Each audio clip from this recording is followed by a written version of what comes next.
SSC MTS 2025 जिनका भी exam आने वाली शिफ्ट में है, आने वाले दिनों में है, ब्लॉक 2 या ब्लॉक 3 में है, कुछ बातें हैं जो हम इस वीडियो में करेंगे, इम्पोर्टेंट हैं। आपका सेफ अटेम्प्ट कितना रहेगा, आपको कितना अटेम्प्ट करना चाहिए, उसके बारे में बात करेंगे। और कुछ चीज़ें हैं जो आपको बतानी है पेपर के टाइम में, जो चीज़ें याद रखनी है। जो बच्चे पेपर दे के आ रहे हैं वो अपना एक्सपीरियंस जो शेयर कर रहे हैं, जो गलतियाँ उन्होंने की हैं वो गलतियाँ आप मत करना, उसके बारे में भी आज हम इस वीडियो में बात करेंगे। तो चलिए वीडियो को शुरू कर लेते हैं विदाउट एनी फर्दर डिले। सबसे पहले हम बात करेंगे यहाँ पर सेफ अटेम्प्ट के बारे में। तो देखो, अगर हम बात करें जीके या इंग्लिश का ओवरऑल जो लेवल आ रहा है, बहुत सारे बच्चों को इजी शिफ्ट लग रही है, लेकिन बहुत कम ऐसे बच्चे हैं जो इजी बोल रहे हैं।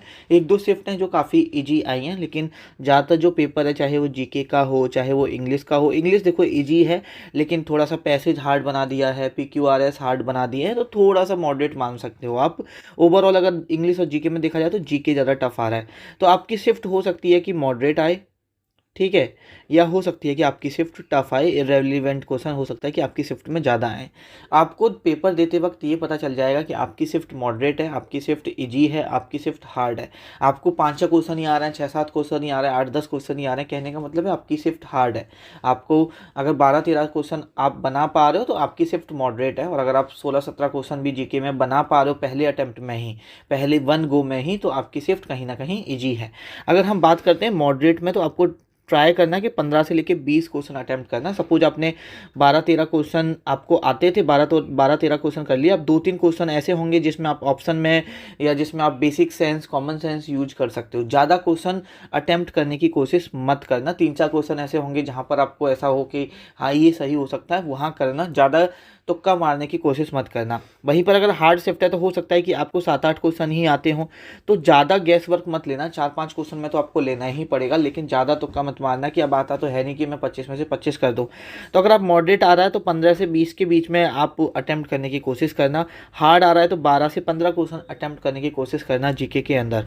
वहीं पर अगर हम बात करते हैं मॉडरेट की, मॉडरेट आ रहा है तो इंग्लिश में आप 23, 24, 25 जितने आ रहे हैं सबको करके आओ। टफ आ रहा है तो 20 से लेकर 23 क्वेश्चन आपको अटेम्प्ट करने ही पड़ेंगे फॉर द फाइनल सिलेक्शन। इससे ज़्यादा टफ, इससे ज़्यादा अटेम्प्ट करने की कोशिश मत करना, या तुक्का मत मारना। आता है तो करना, आपकी गट्स फीलिंग कहती हैं तो करना। जैसे अब हम बात करते हैं कि जो चीज़ें मुझे आपको बतानी थी कि बच्चे जो पेपर दे के आ रहे हैं वो अपना एक्सपीरियंस या क्या शेयर कर रहे हैं जिसकी वजह से उनको ऐसा लग रहा है कि अब वो सिलेक्शन से बाहर आ जाएंगे। देखो, जीके इंग्लिश अगर आपकी शिफ्ट में टफ पूछी जाती है तो आप क्या करोगे, आपको ज़्यादा अटेम्प्ट करने की कोशिश नहीं करनी। या मॉडरेट भी पूछी जाती है तो आपको बिल्कुल 100% तुक्का नहीं लगाने। आपको क्या करना है, पहले गो में सपोज जीके के क्वेश्चन अटेम्प्ट करने हैं और वही करने हैं जो आपको 100% आते हैं। ऐसे ही इंग्लिश में आपको देखने हैं, इंग्लिश में वही क्वेश्चन करने हैं जो आपको 100% आते हैं। और उसके बाद जब आप सेकेंड राउंड में जीके या इंग्लिश अटेम्प्ट करने जाओगे तो वही अटेम्प्ट करना। एक क्वेश्चन पे ज़्यादा टाइम मत रखना, वरना सेकेंड राउंड थर्ड राउंड का टाइम ही नहीं मिलेगा, ठीक है। तो सेकंड राउंड में वही क्वेश्चन करना जो आपको गट्स फीलिंग कहती हैं, जो आपको लग रहा है। 2 ऑप्शन आपने एलिमिनेट कर दिए, 2 ऑप्शन में से आपको चूज करना है और आपको एक ऑप्शन की तरफ ज़्यादा आपका मन कर रहा है तभी करना।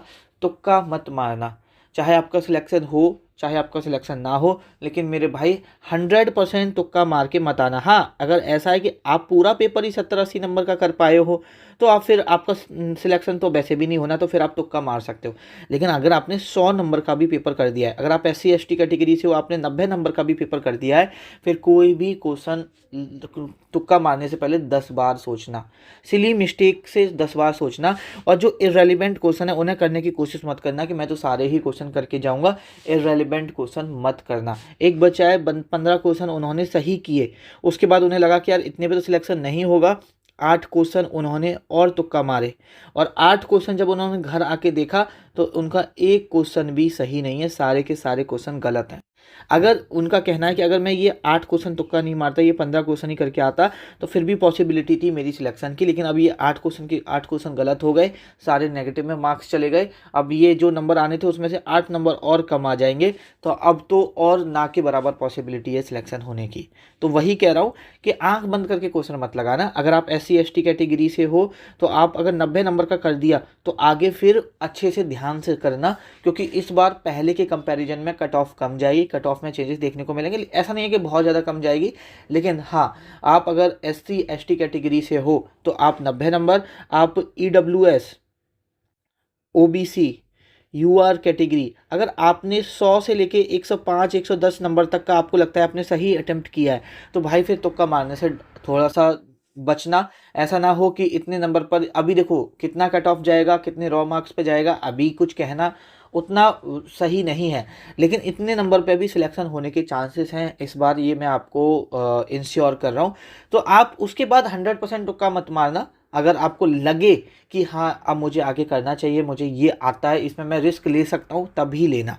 ठीक है, इररिलेवेंट क्वेश्चन करने की कोई ज़रूरत नहीं है, जो किसी आपसे नहीं होगा वो किसी से नहीं होगा, ये चीज़ ध्यान रखो।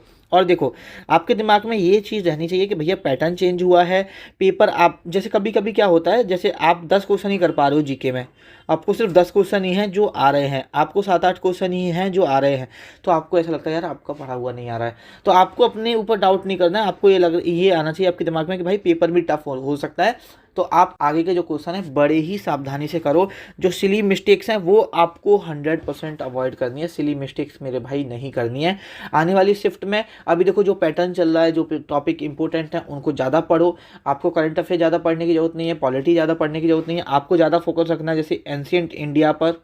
हिस्ट्री पूरी पढ़नी है लेकिन एंशिएंट इंडिया पर, आर्ट एंड कल्चर वाले पार्ट पर फोकस रखना है, आपको स्टैटिक जीके पे कम्प्लीटली फोकस रखना है, आपको ज्योग्राफी पढ़ना है, आपको इकोनॉमिक्स बचे हुए दिनों में रिवाइज करनी है। ये जितना कर सकते हो उतना कीजिए, बाद बाकी का जो भी होगा अच्छा होगा। दिमाग में ज़्यादा टेंशन मत लो, सिलेक्शन होगा नहीं होगा आपके हाथ में है, हार्डवर्क करना।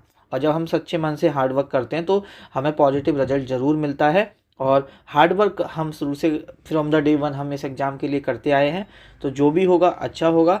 जब आप ईमानदारी से मेहनत करते हो तो भगवान भी आपके साथ होता है। तो बस अपनी मेहनत पे विश्वास रखो, सिलेक्शन के बारे में मत सोचो, पेपर अच्छे से अटेम्प्ट करना है, अपना 100% देना है, इसके बारे में सोचो।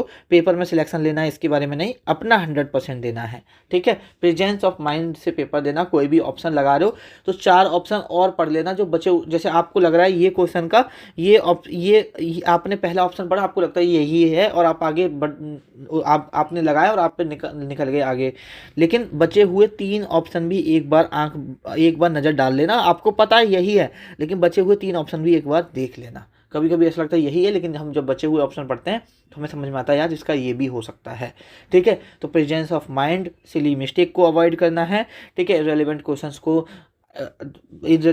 को अटेम्प्ट नहीं करना, तुक्का बिल्कुल नहीं मारना है। आता है तो करिए, 60-70% आपकी गट्स फीलिंग कहती हैं तब करिए, वरना उस क्वेश्चन को छोड़ दीजिए। ठीक है, यही कहना था इस वीडियो में। और बहुत रेयर होता है जब आप रियल पेपर में 100% तुक्का मार के और वो आपका सही चला जाए। ठीक है, तो ये चीज़ ध्यान रखो। और ऐसा ना हो आप तुक्का मारने से अगर आपको लगता है आपको सिलेक्शन नहीं होगा तो तुक्का मारिए, और जो मैंने मार्क्स बताए उतने मार्क्स तक अगर आप कर पा रहे हो तो हो सकता है कि आपका सिलेक्शन हो जाएगा, तो आपको तुक्का मारने की ज़रूरत नहीं है। इस वीडियो को यहीं पे ख़त्म करते हैं, आपसे मुलाकात होगी नेक्स्ट वीडियो में।